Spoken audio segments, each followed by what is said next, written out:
can't believe it. We're the end of the summer. What summer did we have? So here we are in September.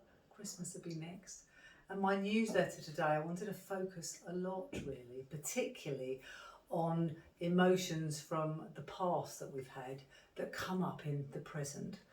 So our body and remembers things from the past. So let's say you've had a bad experience when you were young. I don't know, you didn't have good school results, or you had anxiety when you went in the car or whatever. Every single experience that you have in the present will be a memory often of something that triggers you from the past. So if you're in a situation where people argue a lot, I know friends of mine that have got families that argue a lot.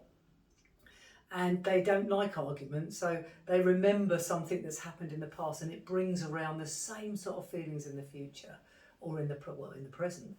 So I think it's really important that we pay attention to our emotions in the present and really check in and see what's going on for us, because there'll always be triggers. You know, for some people, well, for me certainly, if ever I see anything academic, words and big sentences, I go into a bit of panic mode. That's nothing to be frightened of in the minute, but it is definitely something that I've had from my past, and that's what people experience. So on a neurological level, it's very important to remember that the stuff that's happening to you isn't to do with the now, it's normally something to do with a memory from the past.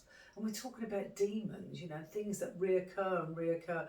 Say you've had a bad experience of a relationship and then you sort of shut down in the next one, and that's normally because of something that's happened in the past.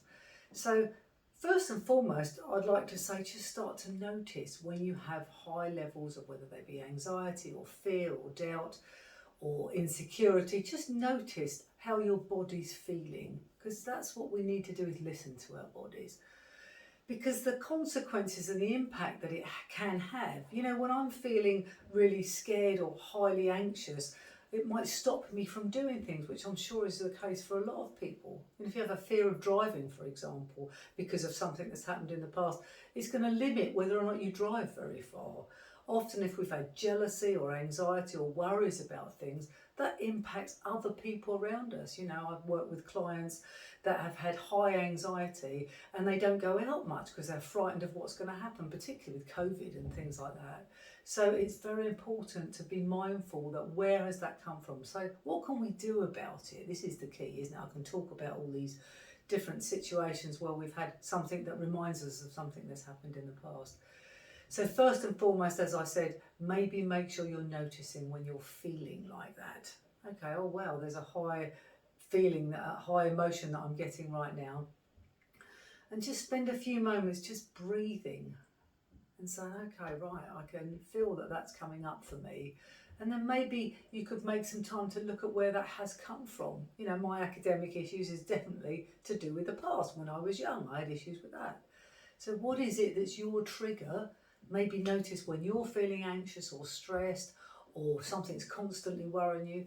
There is a thing that they say in 12-step recovery programs that I might have mentioned before, is we have no power over the past because it's gone and done, and it's no good worrying about the future because it's not here yet. All we have is the present moment. So if you can bring it back to the present moment of now, focus on your breath. Something I think a lot of people find useful is there any imminent danger? You know, you get all this emotion come up and you want to shout and scream or you're angry. Is there actually any imminent danger? I think it's maybe sticking to the facts is helpful as well. But breath work, I think, is one of the key things. It's just to slow down your breathing. Someone actually just said to me today, take a few seconds and breathe and think about what you're going to say rather than just jump into it. So if you want to really deal with some of your demons that you've had, remember they may not be anything to do with the experience now. It's very often to do with a trigger from the past. So I hope you enjoyed my newsletter this time, and I look forward to seeing you next time.